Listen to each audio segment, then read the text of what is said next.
I hate meal planning, or I'm just too busy to meal plan. Have you ever said any of these things to yourself? If so, then you're in for a real treat for today's episode, because today we're going to be talking about how to meal plan when you hate meal planning or if you're too busy to cook. And joining me on the Mind Your Body show today, I have a very special guest, LA Wade. But before I get to that, I also want to say that this is my very first visual podcast episode. And in fact, LA is one of the people who encouraged me to do a visual podcast episode. So it's possible that you might see more of these in the future. So if you're listening to this in your earbuds, make sure to head over to YouTube to watch this meal prep video so that you can meal prep and meal plan along with me and LA. I'll make sure to drop a link in the show notes to the YouTube channel so that you can check that out. So the two meals we'll be preparing today are two meals that you can either have for lunch or you can have for dinner. And the reason why I'm focusing on lunch and dinner specifically is because I find with my clients that breakfast is not really so much the issue. It's more about lunch and dinner. So that's where we're going to be focusing on these two occasions today. But before we move into today's episode, I'd like to introduce my very special guest, Miss LA Wade. So I'm going to read LA's bio here. So if you see me looking down, that is what I'm doing. So LA Wade is a trailblazing, award-winning social entrepreneur, executive producer, host, author, story curator, and coach with a deep connection to photography and storytelling. Her mission is to disrupt narratives, destigmatize taboos, empower, educate, and heal individuals. As the executive producer and host of Cocktales with LA, she shares her knowledge of love, relationships, sex, and spirituality through a variety of guests and topics. As an authority on creativity, philanthropy, and innovation, LA has collaborated with many clients, including the NBA, the Toronto Blue Jays Foundation, the Toronto and Peel District School Boards, Save the Children Foundation, along with other nonprofit organizations and projects. Winner of various accolades and awards, including the Scotiabank African Canadian Achievement Award, the University of Toronto's National Book and President's Awards, and the Mark Reisman Literature Award, LA continues to draw on her wealth of experience to tell stories, uncover truths, and change narratives. Welcome to the Mind Your Body show, LA Wade. What's up? What's up? When you read my bio, I feel, accomplished. I feel accomplished. Yes, but I cannot cut zucchini or make things that are very simple. So am I accomplished? When I conquer this, I will feel accomplished. It might have to go into the bio. Well, add that to your bio. LA is now an expert at chopping zucchini and red peppers and mushrooms.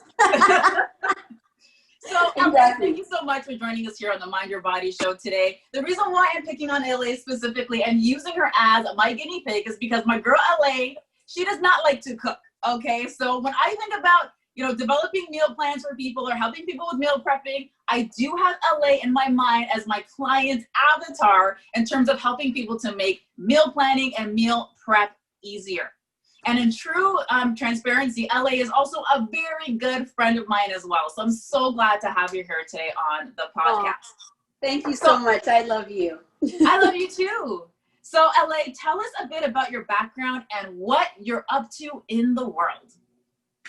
My background. Okay. Well, you read a lot about my background, but I'm only recently really every time somebody asks me what's my background, I'm really claiming the idea that I am a Caribbean Canadian woman. And why that is because my time spent in the Caribbean has kind of opened me up to the idea that cooking is in my DNA. I need to really embrace this part of me. But that almost becomes the reason why I don't like to cook, because I don't like pressure. When you just held up your zucchini and said, you can just cut it like this, to me, it's like, that's perfection and this is not. And I just have this, this mental block in my mind. But I'm from the Isle of Spice, and so it's in my DNA. So I know I'm taking on this challenge, bringing all the people of Grenada with me into this moment so that I can make my family heritage proud. I love that. But outside of that, I do host and executive produce Cocktales with LA, The Adventures of a Recovering Sex Addict. You can go over to my YouTube channel. It's Cocktales, Cocktales, because it's about the story. I'm all about the story. Stories, plot twists, climaxes, orgasms, travels, all of those things. And I say orgasms because that's really what the storytelling is all about. Because they're good for your health. Well, we won't get into that right now. Okay. Well, and you can also watch the episode that Trudy and I did last year on culinary nutrition and what you can eat to strengthen the parts of you men out there and moisturize the parts of you women out there that can lead to an amazing sex life. Absolutely. I'll put that in the show notes so you guys can check that out. Yeah. And then I have some projects where I'm actually executive producing my very first short called No Wonder They're Afraid of Us. It's directed by Dio Ade, who was one of the original cast members of Degrassi. And it also will highlight Olenike Adelaide and some really great up and coming actors and some, more seasoned actors. So I'm really proud of this achievement. And it's in and around homelessness with a twist. And it's about, how we think about us as melanated people and in the diaspora specifically, and how we all have a sense of homelessness because of the transatlantic slave trade and how it brought us to all of these different places. But it's not that deep. Like, it's deep, but it's not that deep when you're watching it. It's more so a story of an actual homeless man and how that interaction brings out a lot of those different elements. It's a very deep film, and I'm very, very proud of it and what we're doing with it. Wow, and of course, I have my book, Thirsty AF, From the Desert to the Well, and it chronicles my journey through some pivotal sexual relationships that I've had that I pretty much chose out of a drought in my life, because we all have that thing that we thirst for. Some of us have many things that we thirst for, and we have to be aware of the things that we fill that with to see what we're quenching ourselves with. And that's all I'm going to say about my book, but it's coming out hopefully by the end of this year. Well, I am intrigued with both of those projects, and I cannot wait until they come out. Like I said, I'll link to LA's all of her contact information in the show notes. So you can follow her so you guys can know when all of her projects, her amazing projects, are going to be released. So let's get to the recipes for today. We're actually going to be doing 2 recipes, I should have mentioned. The first one we're going to make is a sesame tofu quinoa bowl, and the second one we're going to make is a veggie fajita. I am so excited. I cannot wait. I'm so excited that I'm actually going to have lunch prepared as soon as I'm done recording this. At least one of us excited. Don't worry, I'm going to get you excited about meal planning too, LA, and everybody else listening to this episode and watching us as well. Okay, so LA, the first question I have for you is, why don't you like to cook? And actually, my question back to you is, why do you want me to want to cook? Because food is health. Like, investing in your health, making delicious foods, it really does fuel your body, and it helps you to be able to do all of those different projects that you just mentioned that you're part of. It helps to clear brain fog. It helps to improve your energy. It helps to manage stress. And especially when you're busy and when you're really on the go, like you are, and like many people are, that's when it's even more important to add these nutrients to your diet. And in fact, like for me personally, and I've shared the story on my podcast, I think 100 million different times already, but when I was trying to lose weight, I was eating a lot of junk food, a lot of processed foods, because I was working overtime. I was going to school part-time in the evenings. I was planning a charity event, and I was also planning my wedding. So I was really busy. But I knew that if I was going to lose weight, I had to adjust my priorities, right? And the one thing I knew I needed to do more of was meal plan and cook. And at that time, what I needed in my life was energy, because I was feeling so fatigued with all the many different things that I was doing. And I was eating these foods that were completely devoid of energy, all of these processed foods and fried foods. So how can I expect those foods to give me energy when those foods had no energy themselves, right? So that's when it really clicked for me. And I was like, Trudy, like, you have to prioritize this. Like, if you want to walk down the aisle, if you want to plan this charity event for your city, if you want to continue to just be able to keep up with these hours of working without falling flat on your face, you owe it to yourself, as well as the people in your life, to make sure you're fueling your body the right way. So really, when we're busy, that's no excuse not to cook. Or if you're saying you don't like to cook, just find some way to enjoy it. And we're going to talk about how you can enjoy it throughout this episode today. But the first thing I want to get started on is our quinoa. So let's go ahead and do that, because that's going to be about 15 minutes to cook.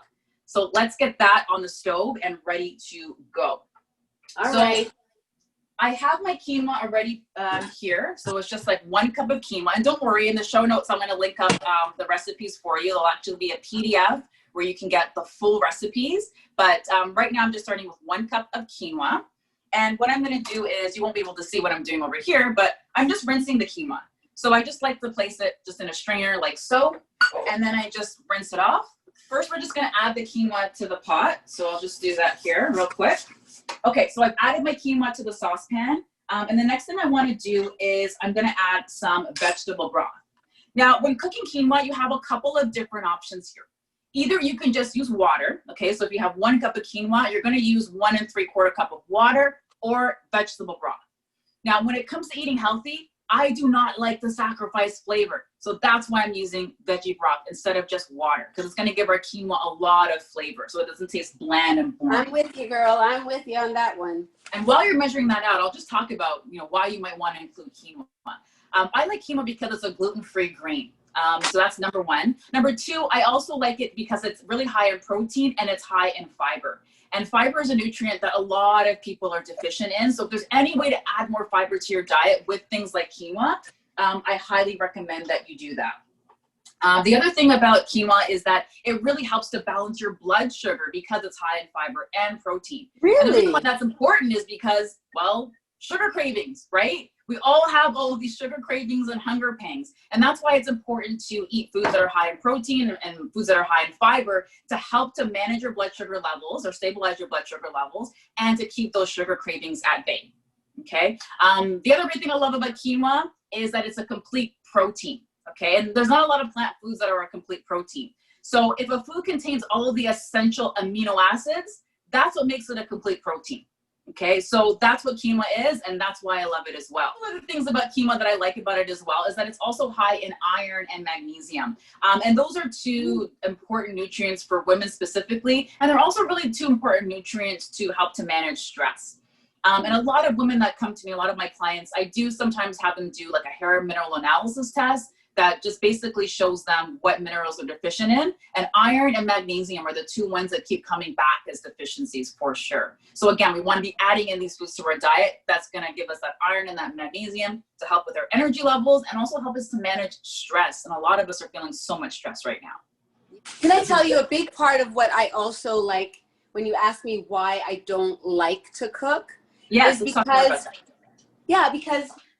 it's always a massive event. I mean, I went to the grocery store. I had the trepidation around, what do I get? Oh my God, this is what's on the list. This word's not on the package. She said this word must be important. Then I finally get everything together. I have to chop everything up, separate things so that I don't put the thing in the wrong time. And listen, by the time I get through it, and it turns out wonderfully, right? I'm like, there's no effing way I'm going to do that again tomorrow. Don't say that. It's so much work. Okay, so here's the thing I would say about that, LA. When it comes to meal planning, I like to make sure that I have like a few key staples in my kitchen at all times, because that way it just makes it easier for me to throw together meals really quickly. So quinoa will be definitely one of those staples that I would have. I would also have something maybe like brown rice or wild rice. This is how I meal prep. I'll just kind of start from the beginning so I'm not like kind of like all over the place. So when it comes to meal prepping, what I do is I'll just set aside a time, like maybe like a Saturday afternoon. Now it's a little bit different with like COVID and everything, and I'm just kind of going to the grocery store at different times. But what I would typically do is sit down Saturday afternoon and think about, okay, what do I want to eat next week? Okay, so that's thing number 1, just setting aside maybe half an hour, okay, just to actually plan out what it is that you want to eat. Step number 1. Step number 2, I would also look in your fridge to see what other items you have that you can actually just pull together meals. And sometimes it's even as simple as, let's say if you have red pepper, broccoli, black beans. Even if you just Google red pepper, black beans, broccoli recipe, you'll see all sorts of other things come up. Really? So first and foremost, work with what you have in your kitchen and then build your meal plan off of that. Because that way you're spending less money at the grocery store and there's less, there's less food waste overall. Okay, so I would do that. So first of all, you have to plan. That's the planning piece. Then when you get home from the grocery store, What you could do is, like we just talked about earlier, you can actually start chopping up some of your veggies. So if you know you're going to be, doing your meal prep. So let's say we do our grocery shopping and our actual meal plan on Saturday, and now we go to the grocery store on Sunday morning. If we just cut up some of the vegetables when we get home from the grocery store on Saturday, that means there's less things for us to do the next day when we're actually sitting down to do our meal prep. Right? Yeah. So that's what I would recommend doing. Just chopping up a few things when you get home from the grocery store, and then that way doing your meal prep on Sunday and actually putting it in your calendar. Because if you don't put it in your calendar, it does not happen. You're onto something here. What's that? I said you're onto something here. Yeah, you have to put it in your calendars. Just think about, your day-to-day life when you go to different meetings or when you're at work. You don't expect people to just show up at the meeting at 3:00. Somebody has to send an invite. It's got to be in the calendar, right? So you need to look at cooking, meal planning, and your health in the same way and actually schedule that time with yourself. So I would block out maybe an hour to an hour and a half. And it doesn't have to be Sunday. I'm just giving days of the week here. It can be whatever day works for you. But just scheduling out that hour to 90 minutes in your calendar of actual meal prep time. Okay? Yes. Okay. I hear you. So let's say if you're really, short on time, right? And you don't really have a lot of time to meal prep, then I would just say, forget about recipes. Okay. What you do in that case is, you make sure you have like a protein, a veggie, a side, and a salad. So think about those 4 components. Okay. So for your protein, maybe you buy some chicken and you buy some fish. You just always make sure you have that in your freezer. Okay. And let's say maybe what you do is you bake 4 different chicken breasts. Okay. So you bake 4 different chicken breasts at a time, or you bake 4 different salmon at a time, right? Just batching as much as you possibly can. And it doesn't even have to be a recipe. It could just be, okay, I've made my chicken, and now I've made my quinoa, and now I've roasted my veggies. So now I just put all of those things together. Right. Okay. That makes sense. Yeah. So if you're really short of time, just think about different components. And just like marrying different components together. Okay, I'm just going to start a timer here. That makes sense. Yeah, so that's what I would recommend. Another thing you can do is, because a lot of people don't like eating the same thing like day in, day out. They kind of get fatigued, taste bud fatigue with eating the same thing all the time, right? Oh. So here's a trick you can do. So let's say let's go back to our chicken and our fish. Let's say we're doing salmon, okay? Say we have 4 pieces of salmon. Then we want to make 2 different types of seasonings. Okay, so if you have your 4 different salmons, just make 2 different types of seasoning, and you season 2 salmon with one of the seasonings and the other 2 salmon with another different seasoning. And then that way now you kind of have like different flavors going on. That is brilliant. Yeah. I never thought of that. And it doesn't have to be complicated. Like even your seasoning, at the very least, you need to have salt in your seasoning. Okay, so start with salt and then maybe 2 other spices that you like. So it could be salt, thyme, and oregano. It could be salt, cumin, and chili powder. Okay, so think about it in that way. Think about it in 3s, okay, with your spices. Think about like Destiny's Child. I know they're not around anymore, right? And so you have your 1 dominant spice, right? So your 1 dominant spice is your Beyonce of your little spice mixture. And then you have the other 2 ones that are backups, right? So that's what you do. So that's how you can have like different flavors. I also do the same thing with salads as well, to be honest. With salads, what I'll do is I will maybe make like a big batch of like quinoa salad, or it could be like a lot of different roasted veggies. And then I have 2 different seasonings. Once again, like 2 different seasonings or 2 different salad dressings. And that way I just separate the batch, and then I just kind of season each one separately. Right? And then you have different flavors. It's like you have lots of different meals. That's the best way to meal prep if you're really short on time. And if you want more flavor, and if you get tired of eating the same thing all the time. Okay, so that's one thing I would recommend. Is fun allowed? Because I like to dance and, fool around. Like, for example, when you said Beyonce, I started like going into my mind of what kind of meal am I making that coincides with Beyonce? And I was like, because I'm single and I'm doing cocktails with LA, I was like, if you want it, you can put a ring on it. And then I was like, look, the ring's in the onion. I was like, this works perfectly. LA, I love that. That's what you have to do. You have to have fun in the kitchen. And I abide by the 3F rule. Make it fun, fast, and flavorful when it comes to cooking. It's the 3 F's. I got a ring on it.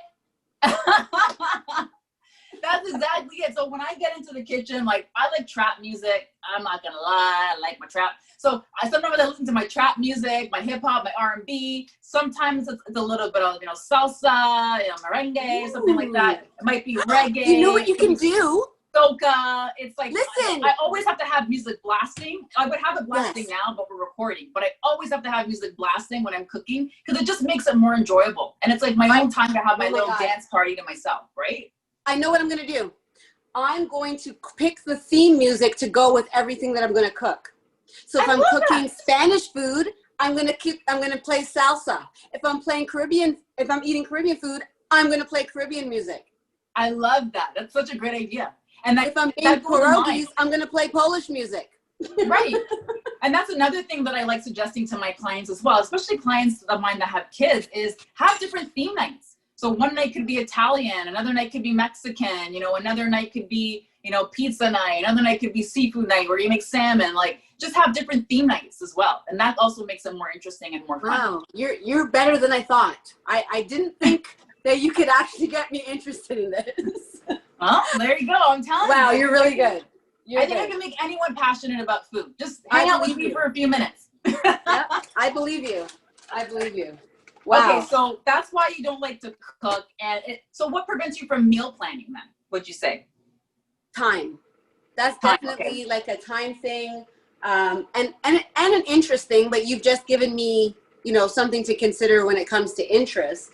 So that might help, because I think the idea of putting the different sauces on or marinade on the meats so that, and then do you freeze them?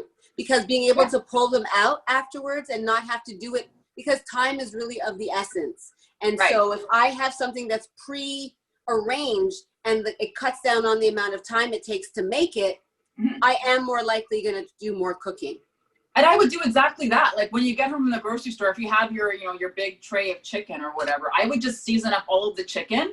And if you're going to, maybe reserve some to make during the week. And then some of them you could just put in Ziploc bags and you can freeze it. And then now you're just pulling it out of the freezer. It's already seasoned and ready to go. And if you get an Instant Pot, you can actually cook meat from frozen. So that's another hack. Like if you're short on time, if you're really busy, having an Instant Pot is like having a sous chef in your kitchen. Man. Because you see how you don't like those. Because you see when we just talked about quinoa and you're like, do I have to watch it to make sure it doesn't overflow? When you have an Instant Pot, you literally throw all that ish in the Instant Pot and you walk away. The Instant Pot does the rest. That's why I love the Instant Pot. All right. You've convinced me. Like, if anybody out there wants to send Cocktales with LA an Instant Pot for my birthday was on Sunday.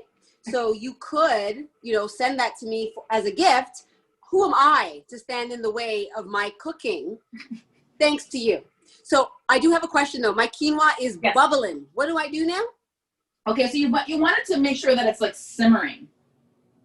So do I turn it down? Is it like boiling or is it simmering? You just want like a nice little light bubble. Right? You legit want to see what's going on? Do you want to see how it looks? If it's not too hard, let me see. Let's see if I can do this here. I would turn it down just a little bit. Okay. Yeah, just a bit. And then we're going to keep that going for another 9 minutes, according to my clock here. Should I set the timer? You're timing. I'm timing, yeah. All right. Okay, cool. So while that quinoa is going, what we could actually do right now is make our dressing. So let's start making the dressing right now. Okay, so I got my bowl here. I'm going to try to move this at the risk of burning my fingers. Okay, there we go. All right. It's hot in the kitchen, what? It is hot in the kitchen with a ring light and the stove on. Absolutely. Did you see 9.5 Weeks when you were younger? No, I did not. What? This is an old movie. It's like, I think it's Kim Basinger and Mickey Rourke. And they have a scene. Oh my gosh. They have a scene. It's one of the all-time sex scenes in movies where they crack the fridge wide open. He blindfolds her and proceeds to do all kinds of things with different food that she has to taste and smell and experience as foreplay to probably one of the best cocktails ever. Oh, okay. I'm going to have to...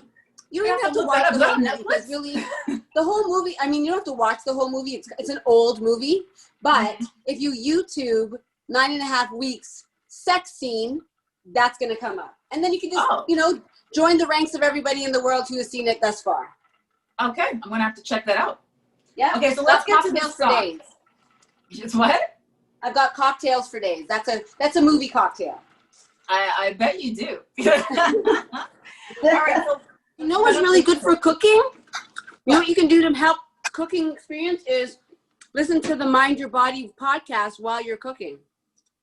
Yes, I like that. It's a great idea because now you'll learn the reason why you need to meal prep, why you need to meal plan, right? So that's a great idea. I love it. I love that. Listening to the Mind Your Body show while you're prepping your meals. Yeah. You catch up on all the old episodes, find out what else is going on in, you know, gut health, mind health, weight loss, anxiety, mental health. You're so amazing at what you do. Oh, LA, thank you. No, you really are. You really helped me. You've helped me a lot. Oh, I'm so glad to hear that. Like, first and foremost, like, I am a nutritionist, but first and foremost, I am a foodie. I would even say that I'm a foodie before I'm a nutritionist. So that's why I always say, like, when it comes to eating healthy, like, because I'm so passionate about food in general, I just want other people to have that same passion and enthusiasm for eating healthy and for getting in the kitchen and cooking. And just looking at it as a way to, you know, really like almost like a creative outlet too, right? Just kind of like look at it that way. Let's do the tofu. I'm going to do the tofu next. So I have a big block of extra firm tofu right here. And what I've done actually is I drained the tofu. Okay, and I drained it for about half an hour. So to drain your tofu, all you got to do is take your tofu out of your package. LA and I have both done this already, but just take your tofu out of the package. You'll notice there's a lot of water in here. Throw that package and the water out. Wrap your tofu in some paper towel or like a clean kitchen cloth that's lint-free because you don't want any lint on your tofu. So wrap that up. And then the next thing you would do is just put it on a plate. And then you would like maybe sit like another plate on top, and then you could do like either a cookbook on top of that plate, or you could do, you know, a heavy can of like beans or something like that, because we really want to press the tofu so that all of the liquid comes out. And the reason why we want to drain all the liquid from the tofu is because when we roast it, we want it to be crispy. And if we don't take that time to just drain it, then what's going to happen is our tofu is not going to be, it's going to be more maybe chewy, but not as crispy. We want that crispness to it. So that's why draining it really is an important step. And that should take about half an hour to do that. So I would recommend starting with draining your tofu first. And then while your tofu is draining, you can do all the other stuff. Like we're just doing that right now, right? Like the quinoa and chopping your veggies and all of that other stuff. And then by the time you're done that stuff, your tofu is drained and ready to go. Just like ours is right now. So this is really great. This is good. Okay, good. I'm glad this is great because I've always wanted to know how to handle the tofu. This is big time. Yeah. So that's what you do. So my tofu is nice and dry. Like, I shouldn't have wringed it out, but I had this big paper towel. It was like soaked with water, and I was just kind of like, just. You mean like this one? Yeah. There you go. See LA's paper towel. You can see that there. So that's how much liquid would have been in your tofu, making your tofu soggy instead of nice and crispy, right? Now, with purchasing tofu, let me just check on my quinoa here. Oh, this is looking great. This is more like it. Oh, nice and, oh, I love a fluffy quinoa. I don't like when quinoa is wet. I like when it's nice and. Mine is nice and fluffy too. I can't believe I made fluffy quinoa. This is perfect. I'm going to turn this off. Oh my God, I am so much more likely to do this again.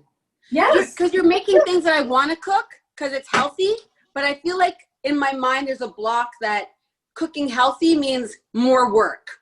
No. But it's really about just grabbing the elements together and putting it together. It's not that it's more work. It's just creatively, you've just done something differently. Right. I like this. And that's why I had you make 3 cups of quinoa. So if you make 1 cup of like dry quinoa, it's going to equate to 3 cups of cooked quinoa. And the reason why I had you do that is we're not going to use all the quinoa in this recipe. We're actually going to half the quinoa and we're going to use the other half in the other recipe. So that's exactly what you would do when you're meal prepping at home, because now you're not having to make all these different things. Like you're just making one thing and now you're using that for like multiple meal occasions. You're making me happy, girl. You're making me happy. All right, so tofu. I just want to talk about tofu for a second and purchasing tofu, because tofu is a really great source of protein. But the thing about tofu you have to be mindful of is that it's made from soybeans. And soybeans is one of the most genetically modified crops. So that's why when you're buying tofu, when you look on the package, you want to look for things like GMO free or organic, just to make sure that none of those toxic substances are, you know, getting into your body. Okay, so the one I have here is organic, GMO free, all of that great stuff. Okay, so now what we're gonna do is we're gonna chop up this tofu. We're actually just gonna cut it into cubes, I believe, right? Okay. Yes, cubes. So let me get my knife here. Let me watch you do it first so that I can have anxiety about how I'm going to do it. Okay, hopefully you can see me. I can see that. Okay, so what I would do is with the tofu, to cut it into cubes, I would probably like maybe just cut it in like long ways. Maybe cut it long ways first, like that. Okay, so if you cut it long ways, yeah, got that? And then cut it long ways again on one of the halves. So you're gonna cut one of the halves into another half. Yep. Got it? And then cut the other big half into another half. Ooh, you're making this good, girl. That's the best way I can describe it. Now, if you can, try to stack your tofu like this. Do you see that? So you stack all the long lines. Yeah, like all the long lines. Kind of like, they look kind of like gold bricks. Yes. That might be a stretch. I now you do that. And then very carefully, just cut that in half again. So you're going to cut that whole big stack into half. Gotcha. Okay. And then I'm guessing I do the same thing again on each side. And then just do the same thing, cutting it into cubes. If it falls apart at some process, that's okay, because now you're pretty much 90% there with creating your cubes. Okay, well, and then just continue cutting like that. And just cut them into cubes. See, now look, they're all like little perfect cubes, right? Yes, they are. Yeah. I can't believe I've done it. All right, so I'm almost there. One more, okay, perfect. Okay, so now we have these beautiful, amazing cubes. Okay. Want to see my cube? Oh, yes. So I don't know, because my ring light is like, it gets weird. Let me see. I'm trying to get the right angle. It's like the perfect cube. Let's just be honest. Okay, so there we go. Maybe this angle's a bit better. There we go. That's good. I see yours. Yeah. But look at my little cube. Let me look at yours. You're a professional. For yours to look good, duh. For mine to look good, that's a whole other story, girlfriend. And check that baby out. Who wants to play craps? Yeah, and that's you know, that's another trick as well. Like when I'm roasting veggies, I like to cut them small. So let's say if I'm like roasting butternut squash or sweet potato, I'll also roast those in cubes, or I'll just like thinly slice it. So if I have a sweet potato, I might just like thinly slice it into rounds. The reason why I do that is because I want it to cook more quickly. If you roast these big, huge chunks of veggies, it's gonna take even longer for you to finish your meal prep, okay? Because now you cut your veggies too big. So just try cutting them smaller to just, you know, reduce your cooking time. Listen, you're saying magical words to somebody who doesn't like to cook. Reduce cooking time. Woo! Yes, I'm all for ways to reduce cooking time. Listen, you had me at reduce cooking time. Cool. So we have that now. So now what we want to do is we're going to take our prepared baking sheet. So I'm just going to get a baking sheet here. You can either line it with parchment or you can line it with foil. Totally up to you. I find that, here's another little trick. Maybe I'm telling too many tricks. I'm getting people confused. But another trick that I like to do is when I'm roasting veggies like butternut squash and sweet potatoes, I like roasting them on parchment because I find that they get a little bit crispier, right? Versus like putting it on aluminum foil. Aluminum foil, they tend to get a little bit soggier, but with parchment, I find that they get a little bit crispier. Same thing with cookies too. I like making cookies on parchment or silicone because I find they get crispier than just putting them on aluminum foil, right? For this recipe, it doesn't really matter, but I just pulled out parchment, so here we go, I got parchment. Okay. I love it. What we're gonna do is we're gonna put the tofu on half of the baking sheet. Let me just get this baking sheet out, okay. So we're gonna put the tofu on half of the baking sheet. And my tofu is like going bonkers. It's going all over the place. Okay, I wiped down my counter, so it's fine. If you find that like it's taking up more than half of the baking sheet, I don't know, maybe you can reserve some of the tofu. Completely up to you. I'm gonna try to just get everything on one sheet as much as I possibly freaking can. All right. So half of your baking sheet is gonna be your tofu, and then on the other half you're gonna have your broccoli. Okay. So I chopped up my broccoli already into like these little guys, like these little mini trees. Yes. Right? I got mine. Yeah, same sort of deal. You want to chop them small so that, you know, they roast more quickly, and also just so that they're easier to kind of eat in your dish. Okay. I'm an overachiever. I've got perfectionism issues. I'm a recovering codependent, so you know I have overachieving issues. It's okay. It's good to talk about the stuff that you need to release into the world. It's therapeutic. It is. It's like when you go to the barber and you tell your barber like the life story, your hairdresser the life story. Right? Same thing with like your nutritionist. I always want to do it right. It's a problem. And no matter what my clients tell me, I am a volt. And I hear a lot of things from my clients, and I am a volt for them. And that's what I want them to feel. I want them to feel like coming to me and working with me is a safe space so they can talk about things that they're struggling with. You know, whether it's their health, you know, whether it's things in their life as well, because that can also affect your health too. So it is very important to me, especially as a nutritionist or a coach, to be able to be that ear for them as well. Right? Yeah, you are. You're a good friend in that way. You keep secrets and things like that.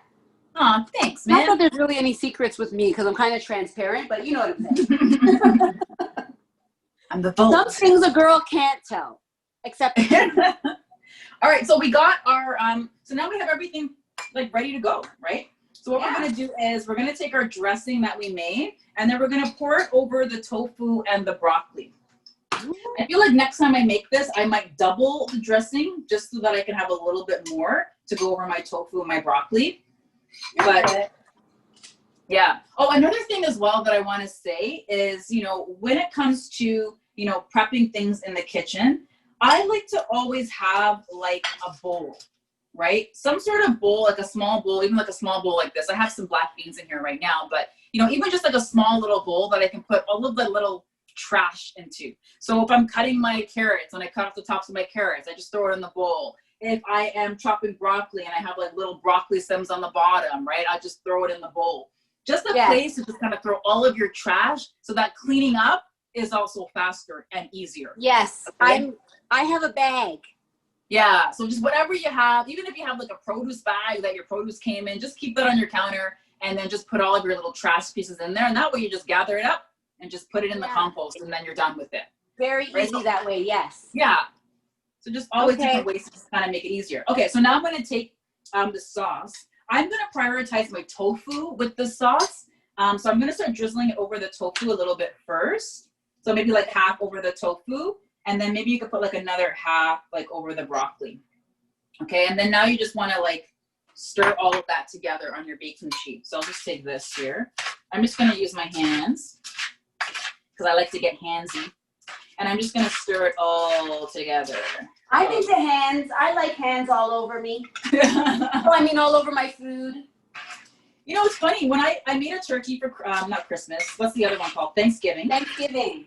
And I, like, one of my favorite parts about making that turkey was stuffing it. Yes. I don't know what it was. Like, you know, like, I think I have a thing for pockets. Like, I just like, when I buy, like, a purse, and a purse has, like, all these unexpected little pockets. Like I put stuff into. I've always like had like a thing with pockets. I don't know. It's really weird. So anyways, I like it too. I really enjoyed stuffing that turkey and putting the I'm actually a badass turkey maker because it's once a year. You see what I'm saying? Once a year. Once a year. Just gotta do it. I can do it up for turkey for Thanksgiving. You can do it all year round. Well, you're teaching me that. I just like massaging, you know, just kind of massaging the broccoli here. So I'm just gonna do that. Are we still keeping it separate? No? Yeah, just keep it separate still. Okay. Yeah, I like keeping it separate. We can put them together later on, but let's keep it separate for right now. Okay, that's good. So now I have everything like all splayed out here on my baking sheet. And then I'm just gonna go ahead and just pop this in the oven. So you wanna set your oven to 375 degrees. Okay, yeah. And then we're gonna roast this for about 25 to 30 minutes. Okay, and then while that's roasting, we're going to just make the next dish. While that's in the oven, we're gonna go ahead and make the second dish, which is going to be our veggie fajita bowls. I'm so excited. Sounds like fun. I'm very excited for this one. So let's get started on that one. Oh, broccoli. I didn't talk about broccoli. Yes, tell me about broccoli, yeah. A lot of people know broccoli is healthy, but they don't really know like why it's healthy. And I find like when it comes to eating healthier, it's important for people to understand the why. The why is so important in everything that we do. So with broccoli, it's a really great source of fiber, which again is going to help to manage your blood sugar levels, keep those blood sugar levels stable. There won't be lots of different spikes. So that's going to be really good, like I said, for managing your sugar cravings. So it's also really great for managing that blood sugar regulation and insulin. And a lot of people are insulin resistant, which means that their body can't process sugar properly, and that's what leads to diabetes and that sort of thing. So broccoli is really helpful for managing that as well, like that insulin resistance, or may also be. And also fiber. Like fiber is really great for not only keeping you regular, not only keeping you full in between meals, it's also really helpful for removing toxins from your brain as well. And we rarely think about our brain in terms of our body. Like we think about so many different body parts. We think about our stomach, we think about our thighs, we think about our butt, think about so many different areas of our body, but we don't really stop to take the time to think about our brain. And our brain really is that command control center of our body that makes everything else kind of, tick and makes everything else happen. So it's really important that we prioritize our brain health, because that really is going to help a lot of the other things in our body, in our health, to fall into place. Okay, so I love it. Yeah, so like I said, so fiber is going to keep toxins out of the brain. That's also going to help with regulating your mood. It's also going to help with improving your memory as well. If you continue to eat foods that help with that elimination of toxins. And broccoli is one of those few foods that also supports phase 1 and phase 2 detoxification. So that basically means it's eliminating all the toxins from your body. So in phase 1, and I talked about this in Study Line, the best way that I can describe it is kind of like, doing your laundry. So in phase 1 detoxification, it's like kind of sifting through all of those items in your blood, right? So it's kind of like you separate your colors from your whites, from your blacks, or whatever it is that you do, right? So that's phase 1 detoxification. It's sifting through all of those items in your blood. Then in phase 2 detoxification, it's hauling out all of those toxins, right? So that's kind of like now when you put your clothes in the washing machine and it hauls away all that dirty water when it washes your clothes. That's the easiest way that I can kind of explain phase 1 and phase 2 detoxification. And broccoli is really, really great for doing that. And there's been studies as well that broccoli has been really helpful with older adults specifically, helping them, avoid or minimize mental decline that comes along with aging too. So definitely just add a lot more broccoli to your diet. More greens in general. Add more greens in general. Do you know what makes something gassy over something else? Like, is there a way to know that, that food is typically something that's gassy? Yeah, it all depends. Like certain foods like broccoli definitely makes people gassy sometimes. Beans and lentils can make people gassy as well. Especially for people who have things like IBS, which is like irritable bowel syndrome. They really cannot tolerate beans and lentils. It's really hard for them to do that. And they get really gassy. They get really bloated. So if you are one of those people who cannot tolerate beans, again, I don't work for Instant Pot, but I do recommend getting an Instant Pot or a pressure cooker, because what makes those foods like the beans and the lentils, create that feeling of gas and bloating in the body is something called lectins. And lectins are essentially plant proteins that, that plants have essentially to protect themselves. Okay. And sometimes it doesn't really settle well with a lot of different people. I shouldn't say a lot of different people, but with some people. So if you pressure cook your beans or your lentils, it helps to kill off those lectins, which will help to minimize the amount of gas and bloating that you have. Or if you don't have a pressure cooker, you could just soak your beans and your lentils overnight before you cook them. And then that should help to minimize, those symptoms as well. Yeah. So let's get started on this next dish before this podcast becomes 3 hours long. All right. So the next one is our veggie fajita bowls. Okay. Yeah. So I've got some of my ingredients here. I'm just going to put that to the side. Let's get rid of some stuff here. I don't like I don't like to have stuff around when I'm not using it. right, so first of all, what we're gonna do is once we pop these veggies out of the oven, we're gonna hike the oven up to 425 so that we can cook these other veggies here, okay? So the first thing with our fajita, we wanna make our spice blend, our fajita spice blend. So to do that, let me just get some things out of the way here.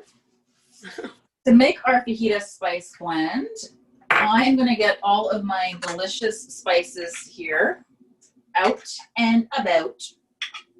I'm using like half a teaspoon of each. So put that there like that. Okay, so first we're gonna start with half a teaspoon of onion powder. And this is half a teaspoon of all of these things that I'm gonna mention. So onion powder, okay. Then we're gonna add in some garlic powder, chili powder, cumin, salt, and red pepper flakes. We're only gonna add in a quarter teaspoon of that one. So we don't wanna burn our lips off.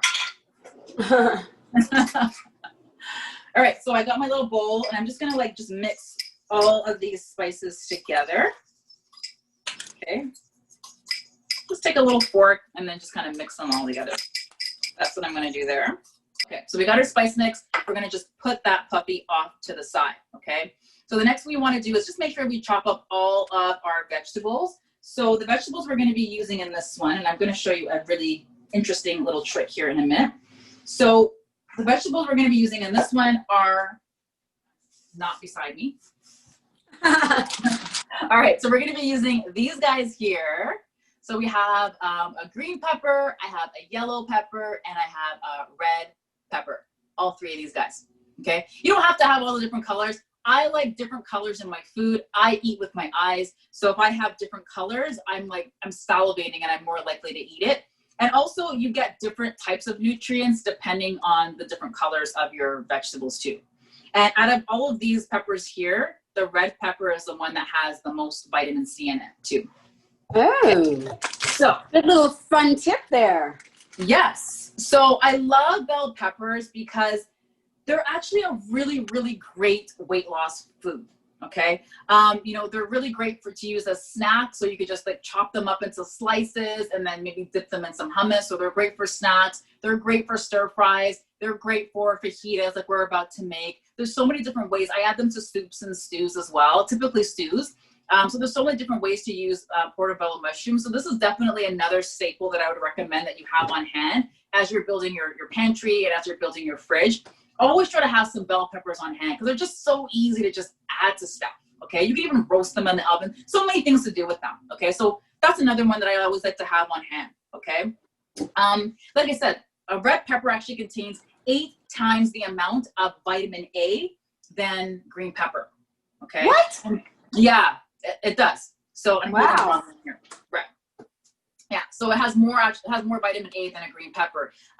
The thing about vitamin A is that vitamin A, a lot of people think that vitamin A is great for your eye health, which it is. It's really important for eye health, but it's also really important for your immune system as well, keeping your immune system strong. And it's also really important for healing your immune system as well. Okay, so again, vitamin A, you know, and also lowering inflammation. It's also great for skin health as well. So like glowing skin. So many uses for vitamin A. It's not just for eye health.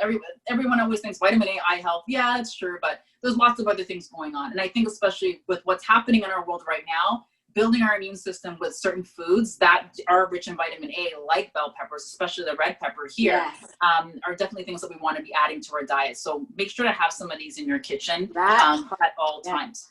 Yes. Okay. And also they have about twice the recommended value of vitamin C as well. So again, you're getting lots of vitamin C, which is also important for keeping your immune system strong. Okay. Got you. Okay.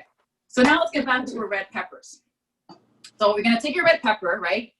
Easy way to cut it. Take your red bell pepper, turn it upside down, put it on your cutting board. Now you want to take your knife and you just want to cut off one of the sides. Okay. So you cut off one side. Yes. I hope this knife works because my knife sucks. Okay, one side, and then now you just want to turn it a little bit and then cut off the other side. You see that? Yep. So cut that down, turn it again, just spin it a little bit, cut off the next side. Trying to angle it for you to see, but it's not really working, so that's okay. I'll move back a little. Yeah, as long as you feel like you're following along. I'm cutting it because usually you know how I am. You're doing great so far. You're actually really impressing me today. You really are. Oh, well, okay. I have to step up.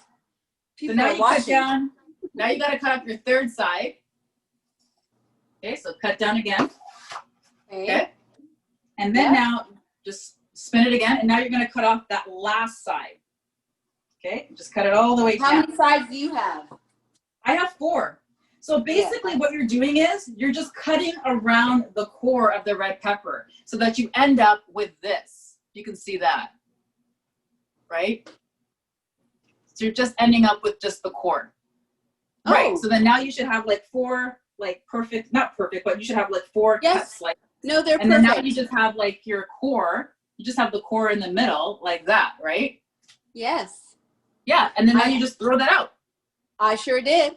And you don't have to worry about seeds everywhere and all of that stuff, right? Because I think when a lot of people cut, they just cut through the red pepper, then there's seeds everywhere and all that stuff, right? Right. So yeah, that's how I cut a red pepper, just to make it easier. Well, yeah, red peppers are a little bit easier than a butternut squash. You know what I'm saying? Yeah. Or a pumpkin. This is true. Yeah, so then now we just want to cut these into slices. So because we're doing fajitas, just think of like when you go to a restaurant and eat a fajita, right? And what those red peppers look like. They're just like sliced into like long slices, right? Yeah. Yeah, so that's what I'm going to do. Pop them in a bowl. If you have like a large bowl, put them in there. I've already pre-cut my zucchini and my red onions. So I have my zucchini and red onion in there. So I'm just going to start adding my bell pepper in there along with my other veggies that I have. Okay, so that same process, we're going to do that with our other 2 bell peppers. So the yellow one and the green one. And then, you know what, it's in all honesty, it's kind of good and therapeutic to set aside this time for yourself. Yes. It's a great time of reflection and, you know, intentionality. Yeah. You're intentionally giving yourself something. And that was I'm an exercise person. I wasn't a food person. And with exercise, I wake up and I'm thinking, I get to do this. Some people in the world can't move. Some people in the world can't find food to eat. What a privilege we have in being able to have this. So instead of saying, oh, I got to go meal prep, I could also say, I get to meal prep today. Exactly. Because you can afford food to actually meal prep and have a kitchen to actually make the food in. So yeah, I mean, gratitude is always the way. Like anytime we're at a place in our life where we're feeling down, when we're feeling despair, and a lot of people are feeling that right now, it's important to turn to gratitude. And I know it sounds so cliche, but no matter how crappy you think your life is, there's somebody else out there wishing that they had the life that you have. It's so true. It's so important to remember that. It's so important to be grateful for even the smallest things, like even just waking up in the morning and opening your eyes and seeing your ceiling. That's something more than a lot of people who don't have eyesight, right? Right. To have a warm comforter over your body as you wake up and to not be outside sleeping on the street in a sleeping bag. Like these are all of the things you have to be grateful for. You know, it's all the small things that we take for granted each and every day. But those smallest things can be some of the most impactful things in our lives and could be some of the most impactful things in other people's lives who don't have what we want, who want to have what we want. Exactly. Or want to have what we have, I should say. Yeah, so and that's I guess, a little PSA for gratitude. No, but that's good because in terms of like not liking to cook, it can turn into, it's my gratitude to myself and to everything that I have. It's like a prayer. Right. And that's something that is a mindset that I can get with. I like that. Like a prayer. That's so good. Okay. Yeah. So you can hashtag that Cocktales with LA. The next thing I'm going to do is I'm going to chop up. Oh, let me turn that off. So the next thing I'm going to do is chop up some portobello mushrooms. Now, Ali, I know you don't like mushrooms, so we've omitted the mushrooms from the recipe for you. But for everybody else that loves mushrooms, like me, I'm going to be adding mushrooms to this. And the reason why I like adding mushrooms is because this is a plant-based dish. And especially when we have those people in our lives that enjoy eating meat, like my husband who loves meat. I also like putting things in the dishes that can kind of mimic meat a little bit. And portobello mushrooms, because they have like this meaty texture, make such a great meat substitute in fajitas as well as homemade burgers. Okay, so I'm gonna go ahead and just kind of chop these as well, like into strips as much as I can. Okay. Portobello mushrooms also offer so many different benefits as well. They're also really high in protein as well. Considering that they're not a meat source, they're has a pretty decent amount of protein. They're also a really great source of B vitamins. Okay, and I'm talking a lot about B vitamins these days because a lot of people are feeling fatigued and stressed out. And when you're stressed out, it completely burns out those B vitamins in your body, right? So it is important to eat a lot of foods that are rich in vitamin B, like mushrooms and sweet potatoes and that sort of thing. Because that's really going to help you to recover from stress. It's going to help with your energy levels and all of that amazing stuff. And yeah, I mean, for those of you who are watching this or listening to this, you could even do like a little cooking party with your friends, like how I'm doing right now with my girl. Like maybe you get all of your girlfriends together. You guys just select some recipes ahead of time and you jump on a Zoom and then you cook. Right. So not only I have a cocktail for you. Yeah, so not only are you catching up with your friends when you do that, you're also, you know, having that designated time to meal prep. So it's almost like you're multitasking. You're meal prepping and you're catching up with your peeps. Right. So there's nothing better than that. You're having fun. You can put music on. You know what I mean? It's wonderful. So I would recommend doing that with your friends too. Okay. So you got a cocktail. Okay. My cocktail is this guy who will remain nameless. Brought over a rack of lamb to my house, and I was like in my mind panicking because I'm like, what the F am I going to do with that? So my girlfriend was married to a chef. Shout out to Chef Rajiv. And I just called him and I'm like, what the F? He went to have a nap. What do I do? What do I do? So he walked me through it just like how we're doing it right now. He had me take all of the spices and all of that stuff and blend it in my little blender and use that as the marinade.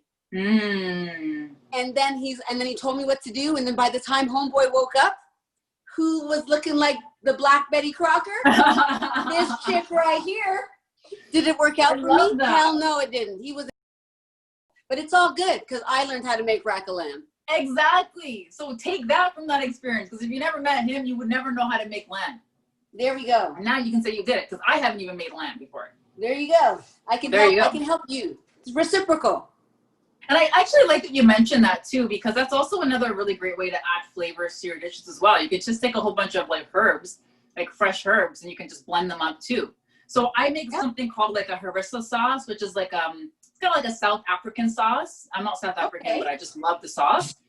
So what I do is I just like roast some red bell peppers, and I'll just put it in a food processor along with like some cilantro, some olive oil, maybe some salt, some chipotle peppers. I like those chipotle peppers like in the sauce, the adobo peppers. I'll put that in there a little bit. I think I said cumin already, maybe a little bit of lime juice. And then I just blend that, and it creates this beautiful sauce that you can use in like, different stews. Like I'll usually make a lentil stew out of that. But you could use it as a marinade too if you want to use that as a marinade as well. So yeah, just taking like different bits and pieces. And these are probably things that a lot of people already have like in their kitchen. You might already have red bell peppers. You probably have olive oil. You might have some herbs lying around. So just like combining all of these different things, and you can make, sauces and that sort of thing from it. Okay, so now we have everything in the bowl. So the next thing we're going to do is we're going to add in some olive oil. So use 2 tablespoons of olive oil, and then you just want to drizzle that all around your veggies. Okay. So you had me at drizzle. Yeah, 2 tablespoons, and I'm just going to mix it together in this 2 small bowl, hoping and praying that things don't go all over my counter. Because I should have used a bigger bowl and I didn't. Maybe I might even just toss it with my hands, actually. Because it just might be easier. I love how available all the stuff is. When you have everything close by, it makes it also easier to cook things. Yeah, so I mean, that's what I recommend as well. And that's, oops. That's my timer. So that's what I recommend as well is, just having like everything out in front of you. And, chefs do this a lot as well. They call it mise en place, where you just kind of have everything pre-portioned out in front of you. And then that way you just kind of pop everything in and you're good to go. That's also what I do. Like if you watch me on TV, you see my TV segments, I do that as well. I just have everything just pre-portioned and ready to go, because they're not going to wait for me to go to my cupboard and get my cumin. and like olive oil, right? Right. And that takes more time, right? So you need to have everything just kind of pre-prepped and ready to go. And that just makes it easier. So if you hear I have water, to say, I'm washing my hands. this is looking pretty damn good here. Oh, that looks amazing. Look at you. Look at me. God. I did this. So if you heard that beeping, that was our mixture in the oven. So I'm going to go ahead and just check on that, see if I like it, if I want to cook it a little bit more or not. Let's take a peek. Can you drain it? Did I drain it? I feel like, no? Okay. No. We want it to kind of have a little bit of that, like a little bit of that sauciness. We don't want it to be dry, right? Oh, true that. We're not into droughts here. No. So now we're going to get back to our fajita mix. Okay. So we've mixed everything in the bowl. So we've added all of our veggies. We've added in our olive oil. So the next thing we want to do is we want to add our spice mixture. Now, looking at this bowl of veggies, I'm starting to feel like I might need a little bit more spices than this, but we'll just go ahead and we'll just use what we have. So I'm just going to sprinkle everything on because that's the thing with me. Like, I love spices and I like when my food has flavor. I hate bland food. I can't stand bland food. I like my food to have flavor. Why do people purposely make bland food? That's weird. Know if it's like I don't know if it's a West Indian thing or not, like why I love flavor so much and why I appreciate flavor so much, but I definitely I can't eat like bland, healthy food. Like no one's eating that. So if you want to know the veggies I have on hand at all times, it's sweet potatoes. I love sweet potatoes. I always have I love sweet potatoes. 7 sweet potatoes in my kitchen. You can never get enough of those. I usually have sweet potato, butternut squash, especially this time of year. I'll also have bell peppers that I mentioned earlier because it's just easy to throw together things. Zucchini, I'll always have zucchini. I'll also always have some mushrooms as well. Maybe not always portobello mushrooms, but some sort of mushroom, I'll have that too. And then I usually have like a red onion because I like roasting red onions. Like I use like my white onions for like cooking and that sort of thing. But I like to actually like roast with red onions and that sort of thing. So I'll always have red onions. So those are typically the veggies that I have on hand, like at all times in my kitchen. But the reason why I like zucchini is because it's actually a really great weight loss or weight management food. Okay, because zucchini is about 95% water, which makes it very hydrating. So very hydrating food. As well as zucchini adds a lot of bulk to meals without like a lot of additional calories and that sort of thing. So that's why I like adding zucchini because it's rich in fiber, right? Yeah. So that's also going to be helpful for keeping you full in between meals, keeping you satisfied in between meals as well. So you definitely want to add some of those foods that's going to bulk up your meals. I love it. Yeah. I remember zucchini a lot. In fact, also broccoli when I was doing my fitness competitions. I've done 3 fitness competitions, and that was a big deal in my diet, was water-dense foods. And oddly enough, people think you got to remove a lot of taste when doing these fitness competitions, but my particular diet had a lot of high fat, healthy fats in it. So it helped with satiation, and then that coupled with the vegetables that were high in water, so that when you get closer to fitness prep time, you start to deplete, which isn't the healthy part of doing fitness competitions, is the depletion of all the water so that your muscles pop. But the buildup and the journey towards fitness competition was actually really good in terms of disciplining myself and forcing me to meal prep. So another great thing that I'm realizing is that having a goal to my cooking is also helpful in making me want to cook, because it's attached to my goal, like you said with your wedding. Right. You know, and it's funny that you mentioned that, because that was actually, 2 things that I wanted to talk about. Because the thing I hear from people over and over again is that I can't meal plan consistently, or I can't eat healthy consistently. And that's something that a lot of people struggle with.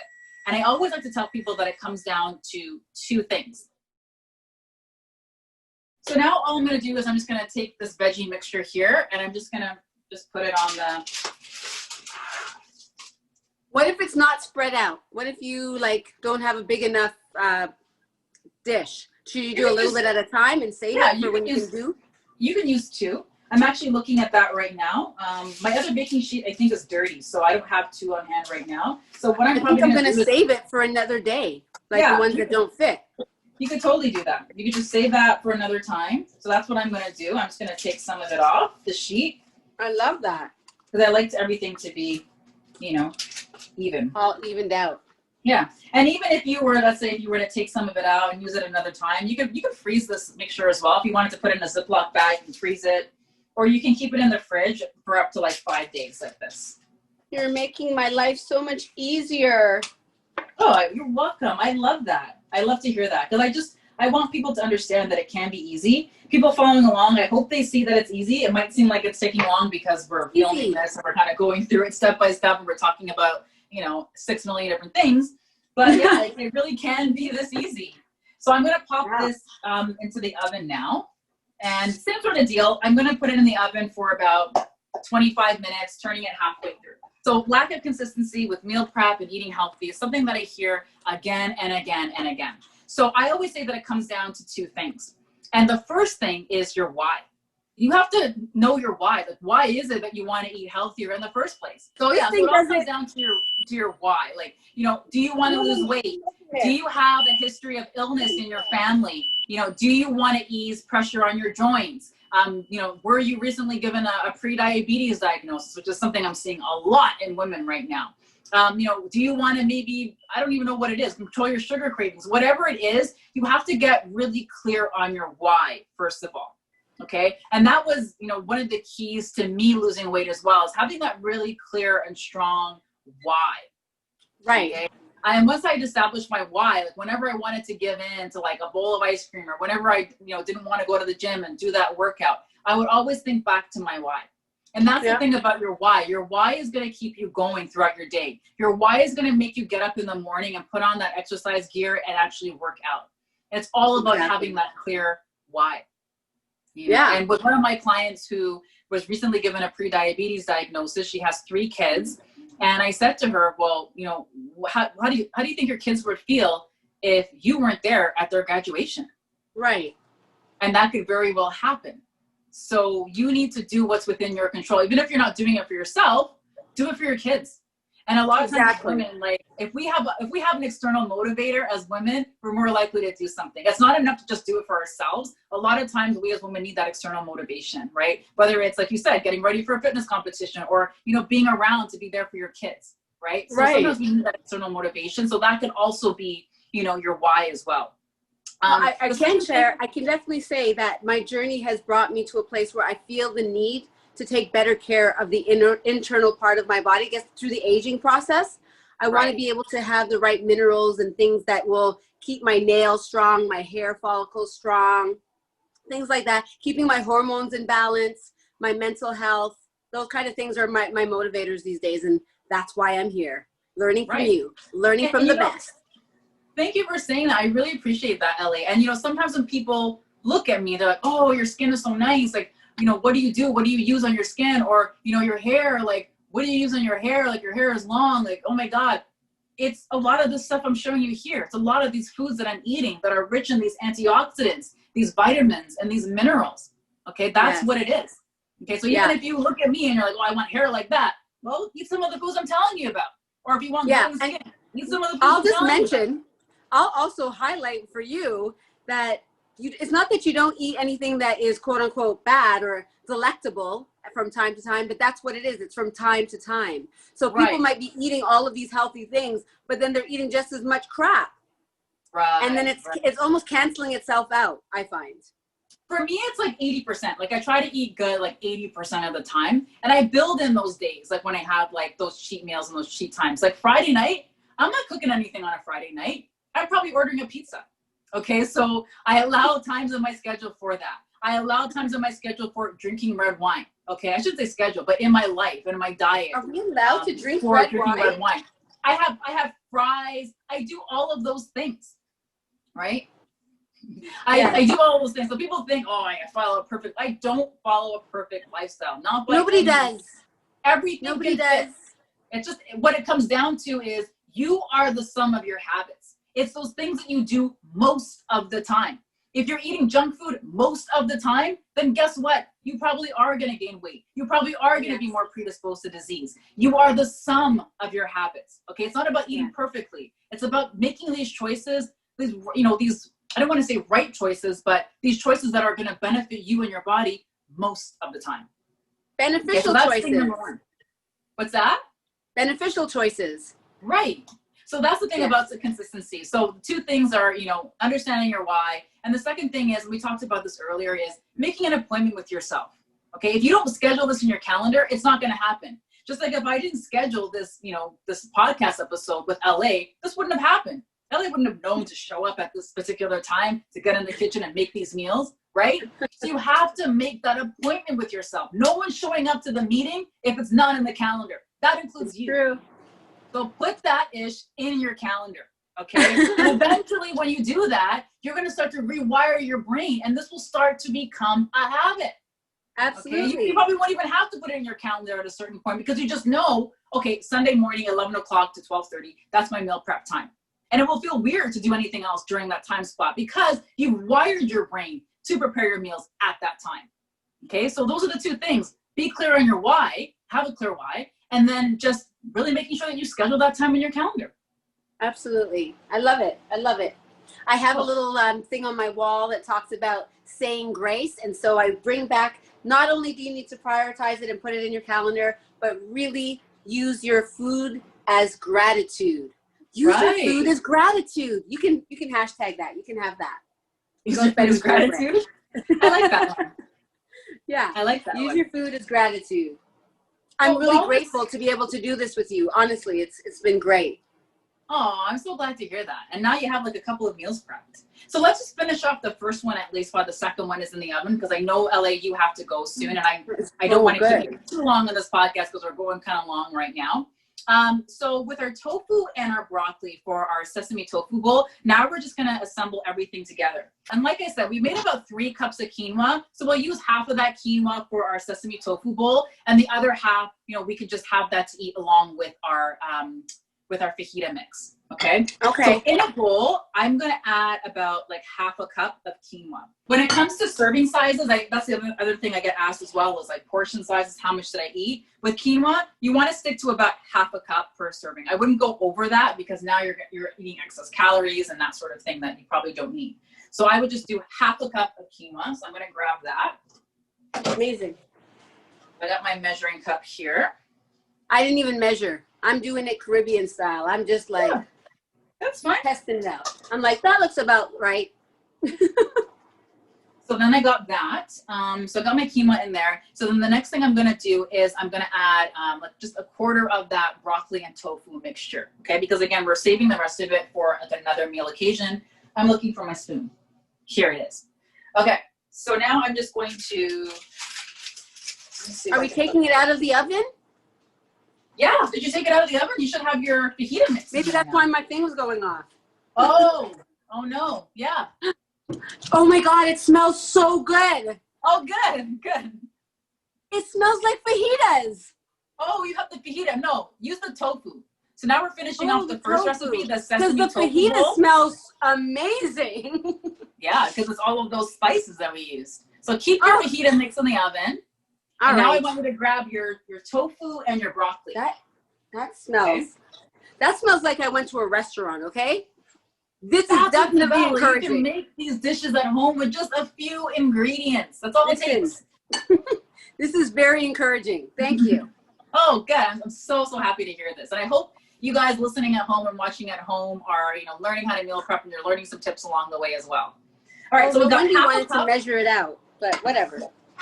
Yeah, so you've got half a cup of quinoa in there, okay, in your bowl. So the next thing you want to do is you want to add, like I said, about a quarter of that broccoli mixture, and, like a quarter of the tofu mixture. Actually, so I'm going to put in the broccoli first. So I got a little bit of broccoli in there. I like that with cooking. There's no right way. No, just you put it in like however you want. If you want your broccoli first and then your tofu, do that. If you want it the other way around, do that too. Are you seeing what I've done here? Are you seeing what me? Do you see what I have done here? I can't believe this. Neither can I. Okay, so then we got that. So we got that stuff in the bowl. We got our quinoa, our broccoli, and our tofu. Now, if you like, you can just drizzle it with a little bit of extra tamari if you have that. If you're using soy sauce, you can use that. You can drizzle on a little bit extra if you want. I'm not going to do that. I'm going to skip I'm that. not either. But what I've made it to perfection. What I am going to do though is I'm just going to sprinkle it with a little bit of sesame seeds. And if you don't have to do this, it's optional. If you have sesame seeds, great. If you don't, doesn't matter. So I'll just add in like some sesame seeds, just like I said, like I like to have like just a little bit of something on, like whether it's like a pop of parsley or cilantro with some red pepper flakes or sesame seeds. I like just having something on the top. I don't know what it is. Like it's like the cherry on the top, right? I get you. You know, we could also we could also do just the raw vegetables. Right. Yeah, so then that's it. So then that's it. You got your sesame quinoa tofu bowl. Let's just talk really quickly about some additional meal planning tips as well. Okay. Let's say you have we made a big batch of quinoa. Let's start there. We made a big batch of quinoa. Let's say you have leftover quinoa. Don't throw it out. You keep it in your fridge. So keep it in your fridge for up to 5 days. Okay. If you get to that 5-day mark and you're like, you know what? I haven't eaten this yet. Put it in the freezer.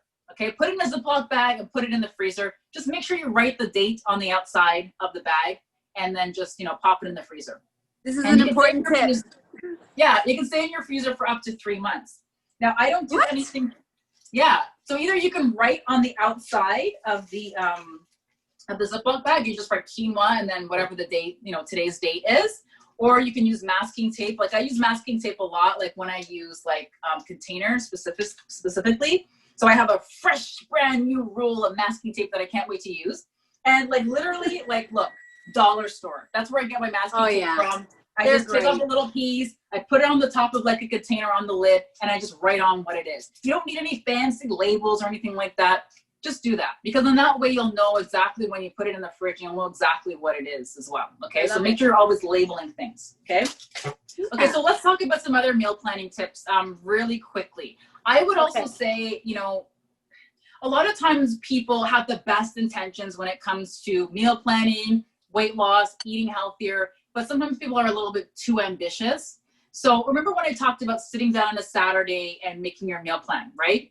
The other thing I want you to do when you're sitting down and doing that is looking at your week ahead and seeing what your week ahead looks like, and just being realistic about how much and what it is that you can actually prep.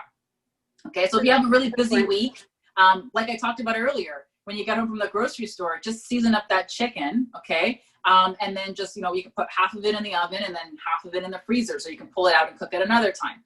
So then you want to focus on quick meals and just putting in components when you're really, really busy. If you have a little bit more time and flexibility, then you can maybe do some things that we're doing now, which really isn't that time consuming anyways, right? No. So just things like that, making sure you look at your schedule, because I don't want you to, plan all of these meals and all these wonderful, delicious things, but then you don't have time to do it. And then now you feel guilty, right? Because then now if you're guilty, your thoughts lead to your feelings, which leads to your actions. So then now you probably will reach for Papa John's or A&W or Wendy's or whatever it is, because now you're feeling guilty, right? So just be realistic about what it is that you can do and make sure that you're not setting yourself up for failure, okay? Right. When you're meal planning, what's that? I said I like that. Yeah. And also when you're meal planning, I would start the week with those larger quantity dishes that make a lot for leftovers. Okay, so if you're meal planning on Sunday, make sure you're making those things on Sunday that can maybe even get you through to Wednesday, those big larger quantity dishes, like big soups and stews.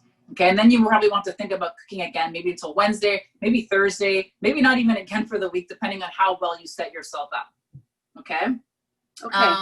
Yeah, and then we talked about theme nights, making it fun from the family. Depending on how old your kids are, maybe getting them involved as well. Maybe they can wash certain things for you, depending on how old they are. Maybe they could chop, depending on how old they are. The older ones can chop. My son can cook way better than me. I send him to cooking camp every year. Yeah, get them to set the table, get them to help with the cleanup, whatever it is. Just try to find ways to get your kids involved, because that also helps them to establish healthy habits at an earlier age as well. And the earlier that you can start to reinforce those habits is the better. It's the healthier that your child's going to be as well, right? Absolutely. And then we talked about staples. So just having those staples on hand at all times, the quinoa, the black beans, some of the vegetables that I talked about earlier, like sweet potatoes. You can keep sweet potatoes on your counter for a very long time. Things like that. Different sauces like olive oil. sesame oil, coconut oil. So just having some of these key staples on hand to always throw together meals. Oatmeal is another one. But if you would need help, so I do have a guide called Bare Essentials that does have a lot of those staples that you should have in your kitchen at all times so that you can throw together quick and easy meals. And there's also some recipes in there as well to get you going. So I'm gonna link that guide. It's a free ebook. I'm gonna link that free ebook in the show notes so everybody can grab it. And LA, I will be sending you that as well, because I know that's gonna be your question. Happy birthday to me. But yeah, so that, those are some extra meal planning tips. An Instant Pot. If you can get an Instant Pot, get your hands on that Instant Pot. Okay, so once the fajita mixture comes out of the oven, the next thing you want to do is you want to add, same sort of thing like what we did with the sesame tofu bowls. We just want to add, a little bit of quinoa, so like half a cup of quinoa to a bowl, and then we want to add some of the veggies from the sheet, on top of that quinoa. And then the other thing we want to add is some black beans. So I have like a cup of black beans here that I've rinsed and drained. So you want to add, some black beans there as well. That's a great touch. The amount of black beans you want to put in your dish depends on you. Maybe like about a quarter cup of black beans up to a half cup of black beans. Right. And then I love that. You could put like some salsa on top of that if you want to put some salsa on there. Maybe some avocado. I was just going to say. You could put some cilantro on there. Yeah, and boom, like you're done. I love it. That is exactly what I'm going to put on mine. Keep it in the fridge for up to 5 days, or throw it in a Ziploc. Like just freeze them separately. So I would freeze your quinoa separately from your veggies. And you can freeze them for up to 3 months. That is great news. That is great news. Thank you so much for doing this and inviting me into your world.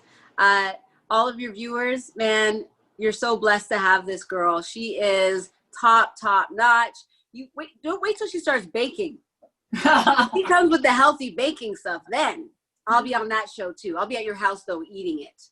LA, I want to thank you so much for being our special guest today on the Mind Your Body show. Thank you so much for, agreeing to do this, being our guinea pig, so I could help people to see that meal prepping, it doesn't have to be hard. It doesn't have to be complicated. It can be fun. It can be fast. It can be flavorful. It can be, healthy. All of the things that you want it to be and more.